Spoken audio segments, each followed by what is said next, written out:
দুলাভাইকে কথা বলতে না দিলে তো দুলাভাই যাবে গিয়া যাই, আমি কথা বলবো না, যাবো। আচ্ছা তাহলে চুপ করতে হবে, কথা বলতে হলে চুপ করতে হবে। আমি কথা বলি তাহলে শ্বশুর বাড়ির লোকজনকে শুনতে হবে কথা।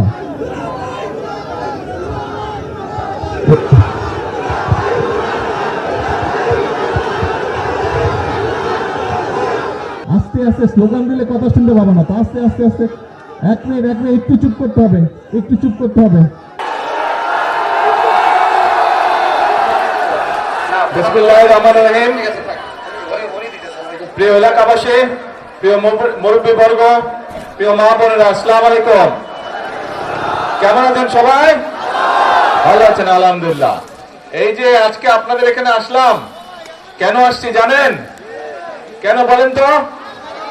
খাল খনন। হ্যাঁ, কয়েকটা কর্মসূচি আছে, কিন্তু এইটা এখানে এই এলাকায় আপনাদের এই ইউনিয়নে কর্মসূচিটা হচ্ছে এই যে বাসিয়াতে যে নদীটা আছে, এখানে যে খালটা, এটা সেই ৭৭ সালে শহীদ রাষ্ট্রপতি জিয়া রহমান এটা খনন করেছিলেন। তারপরে আবার এই খালটা চলতে চলতে খালটা এখন বন্ধ হয়ে গেছে না? এই খালটা আমরা কাটতে চাই। কেন কাটতে চাই? এই খালটা যদি আমরা কাটি, এই খালটা কাটলে প্রায় RICL TMX যুগের পর যুগ স্থাপনা থাকে মজবুত। ৮০,০০০ কৃষক প্রথমত সরাসরি উপকার হবে, আর এই ৮০,০০০-এর বাইরে আরো ১.৫ লক্ষ কৃষক পরোক্ষভাবে উপকৃত হবে।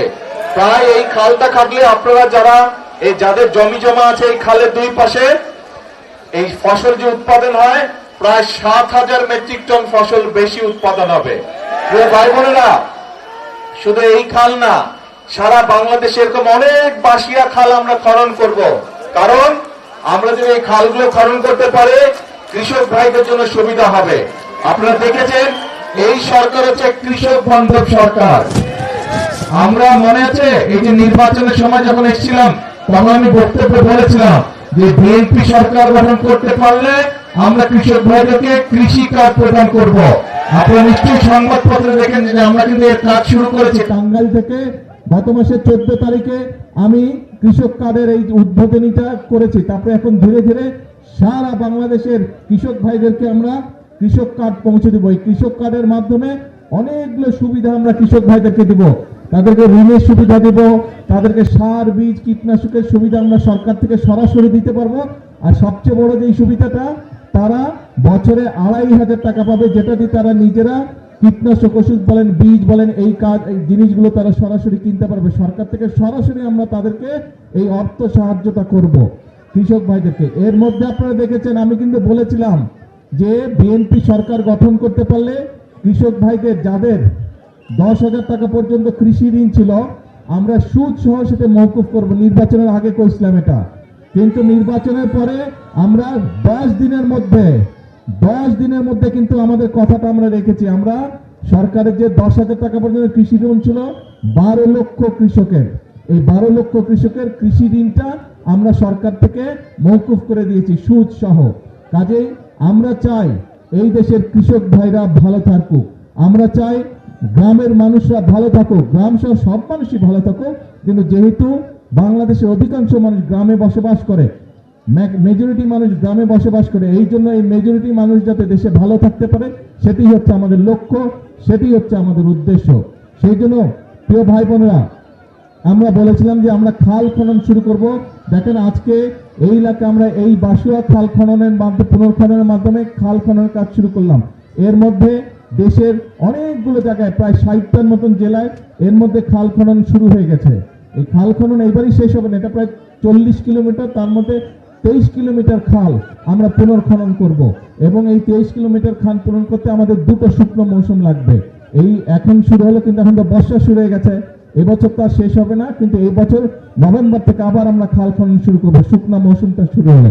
এবং ইনশাল্লাহ আগামী বছর আমরা চেষ্টা করব এই ২৩ কিলোমিটার খাল সম্পূর্ণভাবে আমরা পুনর্খনন করতে। তার ফলে দুই পাশে যেরকম মানুষগুলো, কৃষক ভাইরা পানির সুবিধা পাবে, একইভাবে এলাকার মানুষরা পানির সুবিধা পাবে। এবং শুধু খাল খনে না, এই খালের পাশ দিয়ে দুই পাশে ২৩ কিলোমিটার দুই পাশ দিয়ে, খালের দুই পাশে আমরা প্রায় 50,000 গাছ আমরা বৃক্ষরোপণ করব। আমরা যেই বৃক্ষরোপণ করলে খালটাকে ধরে রাখতে পারবে, এলাকার মানুষেরও বসার জায়গা হবে গাছের তলায়। এবং আমরা চেষ্টা করব সেখানে বিভিন্ন ফলাদি গাছও রোপণ করতে, যাতে করে এলাকার মানুষ ফল ফলাদি খেতে পারে। কি ভাই আছেন নাকি কাজে? ঠিক। তা এখন এই যে যেই কাজগুলো আমরা করব, এই কাজগুলো গেলে উপকার হবে কার? এলাকার মানুষের উপকার হবে। কাজ ঠিক আছে তাহলে? ঠিক আছে, তাহলে আজকে আর কথা বলবো না। বৃষ্টি হচ্ছে আকাশে, সবাই ভিজে যাবে। কি ও এখানে, আচ্ছা এইদিকে, এই যে এখন দেখা যায়। হ্যাঁ, তো এখন এখন কথা একটাই, আমরা বহু আন্দোলন সংগ্রাম করেছি। এখন দেশে আপনাদের নির্বাচিত সরকার বা আপনাদের নির্বাচিত একটি সরকার গঠিত হয়েছে। এই নির্বাচিত সরকারের কাজ হচ্ছে আস্তে আস্তে, স্লোগান দিলে কথা শুনতে পাবো না তো, আস্তে আস্তে আস্তে, এক মিনিট একটু চুপ করতে হবে।